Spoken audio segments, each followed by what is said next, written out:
Well, 12 days in September that's likely to shake the world. Now, always they think to themselves, oh, the debt ceiling's coming up. They're going to pass it at the last minute. Everybody thinks, oh, and it's going to be just fine, because that's what they always do. They always pass it at the last minute, you know. Well, generally they do. And under the Obama administration they did, and under the Reagan administration, and under the every administration, they just pass the thing. It gets to the last minute, and then they pass the debt ceiling, and they raise the debt ceiling. And generally, it's a clean debt ceiling. Generally, they just give the funding that they need, you know, in a big lump of money, you know. And what they do is they fill that pool of money that's the special expenses that they use. It's like called the extraordinary measures. It's like a pool that they fill. That's the first thing they fill, is that extraordinary measures. That's what they've been using since March until now. So I'm going to read a little bit of this article, and then I'm going to explain why this year is different. Why this year could be a problem that we've never had before. Okay, so Congress has 12 working days to raise the nation's debt ceiling when it returns in September. Only 12 days. Failure to raise that limit would cause severe economic and political consequences. Congress, in the midst of a month-long August recess, so they just take a month off arbitrarily. Okay, we take a month off. How many jobs do you know that get to do stuff like that? But anyway, okay. So they take all of a month-long August recess. They face a massive policy threat when the lawmakers return to Washington next month. By the end of September, Congress must approve legislation to raise the nation's debt ceiling or risk a global economic disaster. And it already sounds like the attempts at a compromise are not going well. Things are not going well. The Treasury Department says the debt ceiling, a statutory limit of outstanding debt obligations that the federal government can hold, must be raised by September 29th. That gives Congress 12 working days to pass legislation to get to President Donald Trump's desk. Now, if they can get this to President Donald Trump's desk, Donald Trump will probably stamp his stamp of approval on it, because he's anxious to get this thing through. But the hard part is getting it to his desk. And I'm going to explain to you why. The Congressional Budget Office puts the deadline slightly later than mid-October. Now, that's when they really run out of money. That's when the extraordinary measures completely run out. And if they breach that point in time, everything is just going to blow up. What I mean by blow up is the government would lose the ability to pay bills, and they would go into a default. And the Treasury bills, it says U.S. Treasury bills could lead the U.S. to default on some of the Treasury bill debt. This would cause a meltdown in the stocks and bond market. Now, everybody thinks that the United States Treasury bond is the safest asset on earth, safer than gold, say blah, blah, blah. You know, it's safer than this, safest thing you can own, and everything else. And there's a reason why the money managers, a lot of them, put a lot of people's savings and things into Treasury bills. And they don't buy gold. They don't buy silver. There's certain things they don't buy. Well, you see how the price of gold can fluctuate. You see how that they can actually knock the price of gold down. Say it can go down like $50 in a month or two. That's why they don't buy gold, because these guys, they have to make absolutely sure that they're going to have a return on their money, and when they put money in, these guys deal in billions of dollars. First off, this is they have in charge. See, how it works is they manage the money not just on one small account, but they group all of the accounts together, people's accounts, and they have all that money grouped together, and then they have charge of that money, where it's going to be invested. And oftentimes they buy U.S. Treasury bills because it's a safe.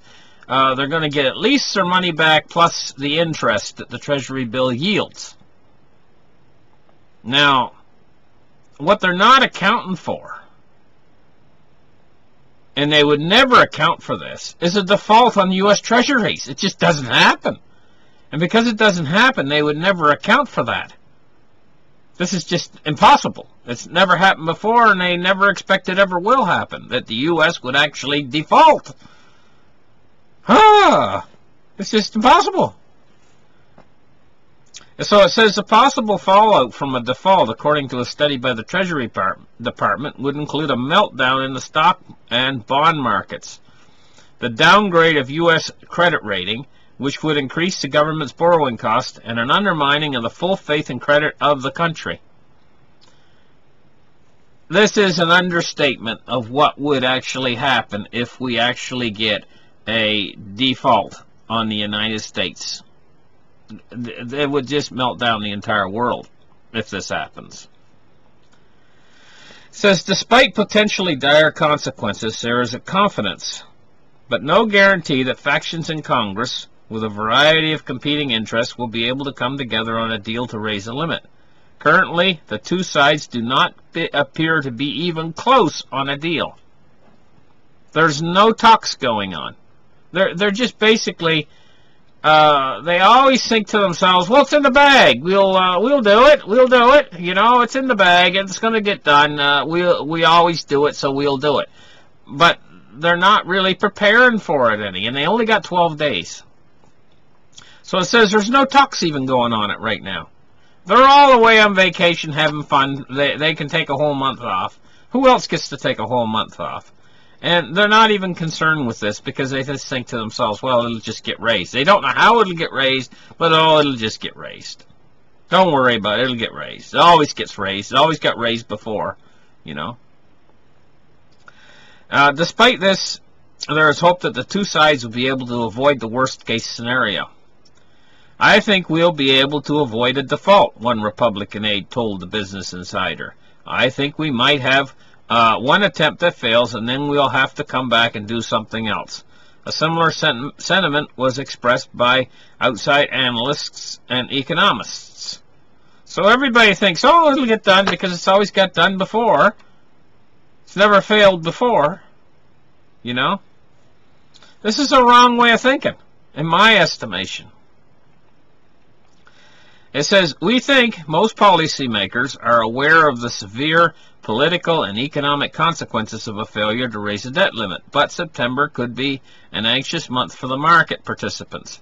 Nancy Van den Houten, a senior economist at Oxford Economics, wrote in a note to clients this week, there are just 12 full days on the legislative calendar, and there is no clear legislative path as of yet for a debt limit hike. So there's only 12 days, and they haven't done anything. So clean or dirty? Now, clean meaning the debt limit raise that has no strings attached, and dirty means that there's going to be a lot of strings attached to it. The biggest fork in the road for the debt ceiling comes over whether to pass a clean increase, a move favored by Trump. So, see, Trump just wants to pass the thing through and have nothing attached to it. No attachments. So this is favored by the Trump administration and many Republicans and some Democrats, but opposed by many conservatives. A so-called clean increase would either suspend the debt limit for a certain period of time or increase it to a set amount of debt. Democrats favored a clean hike throughout the Obama administration, and Democratic leaders came out for a clean hike in June. Republicans, on the other hand, consistently demand spending cuts or other reforms to slow debt accumulation. Through the Obama-era debt ceiling fights, and many conservative members still expect those measures to be included in a debt increase bill. Our nation's structural deficit is driven by historically irresponsible levels of federal spending. So, there's a whole group out there right now who don't want to raise the debt limit clean, which would be the quickest, easiest ways, just to say, okay, pass the thing, run it through the desk of the president, and just raise it. And this is what they always did during the Obama administration. But there's a whole group of them out there right now,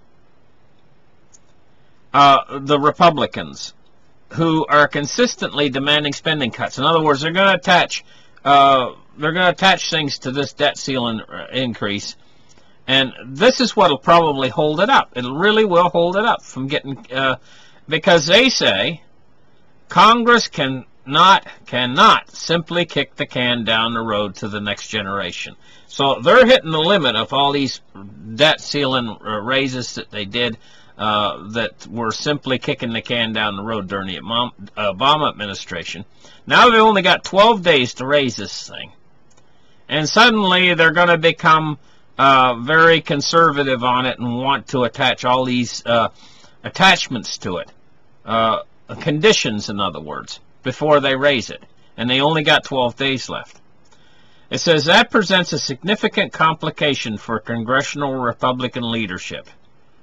So see, there's going to be a lot of complications this time. Any bill would need 60 votes in the Senate, meaning 8 Democrats would have to get on board if every Republican supports the legislation. Since spending cuts likely represent a poison bill for Democrats, a clean bill could be the only thing that passes in the upper chamber. See? On the other hand, losing conservative members in the House by stripping out spending cuts could make it difficult for it to get through that body.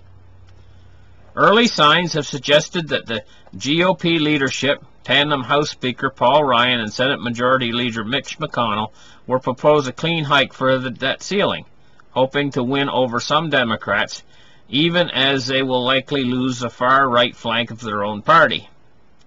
That path, however, would be fraught with political complications. Earlier this week, the HuffPost reported that many House conservatives are close to rebelling against Ryan if he brought forth a clean bill.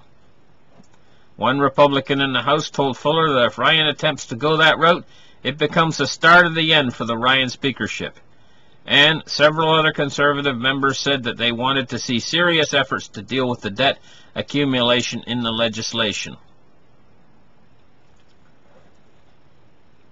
There were some promising signs toward compromise last week when Republican Mark Meadows, head of the conservative House Freedom Caucus, appeared to slightly soften his stance on including spending cuts in the debt ceiling package. I don't believe we should play around with the full faith or credit of our country. I'm bullish on getting it done, Meadows told Bloomberg. But the Freedom Caucus took an official position in May that they would not support a limit increase without policy concessions. In other words, they don't want a clean increase in the debt, the Freedom Caucus. Meadows told HuffPost that he proposed several times for a potential inclusion to the GOP leadership. A source close to the House Freedom Caucus told Business Insider the approach that is gaining a bit of steam is to write a law to formalize Trump's executive order for that every one regulation added, there must be 2 repealed. A simple, clean raising is not something our members are going to be able to get behind, the source said. And keep in mind that for the last 8 years, Republicans have criticized Democrats for clean increases for the debt ceiling. This is something from across the conference, not just the super conservatives we've taken issue with. Any attempt at a clean hike would lose the support of the Freedom Caucus, said the source. There are roughly 3 dozen members in the caucus. So we have 36 members in the Freedom Caucus. And it says, on the Senate side, negotiations appear equally far apart. Treasury Secretary Steve Mnuchin met with both McConnell and Minority Leader Chuck Schumer prior to the recess, and the 2 sides were unable to approach an agreement. So, I'm going to tell you what I think. Back during the Obama administration, You didn't see these two sides fighting back and forth like what they call the white supremacists and the alt-left. Battling, coming at each other with clubs and their faces all covered, you know, and with hoods and everything else, and throwing tin cans at one another, and trying to spray each other with mace and everything else, fighting on both sides. You didn't see that during the Obama administration, but now, during the Trump administration, the country has become more divided. And it's not just divided amongst the citizenry. It's divided amongst Republicans and Democrats and in the government itself. And they're not going to function in a bipartisan manner like they did before. And when they get down to this whole thing here, and they only got 12 days, and they haven't done anything about it up till now, and I just think that they could all get bickering and fighting over this thing. And they're all in a panic. But they just don't get anything done. I can see this happening. I can see that this could be taken right down to the wire and still nothing done. Now, okay, let's follow this scenario a little bit. This thing gets taken right down to the wire. Nothing gets done because they're fighting and bickering just like the citizenry are fighting and bickering, with a division in government between the right and the left. So they're not functioning in a bipartisan manner. They're not working together at all to accomplish anything. They only got 12 days. Now, what do you got on top of that?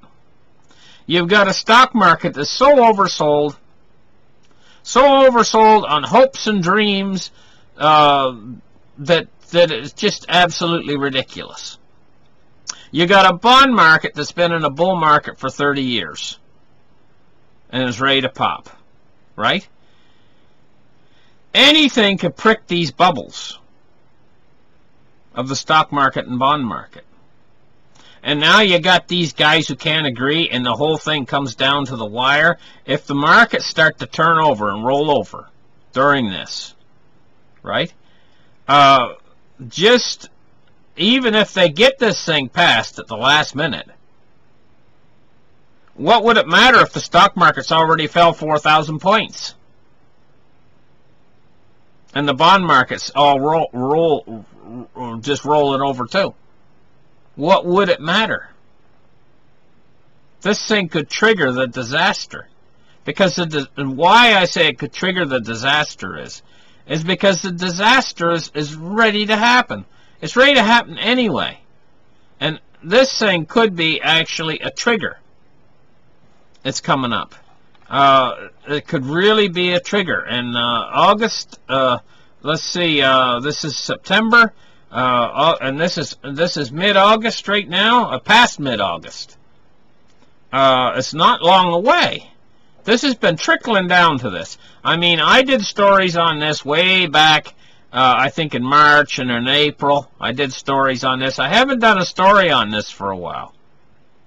But this is actually looking worse than it did then, back when I was doing stories on it. This does not look good. This does not bode well. This whole thing, it could be leading to a disaster. So listen, thank you guys for listening. Like and subscribe. And this is all about 12 days in September. Bye-bye for now.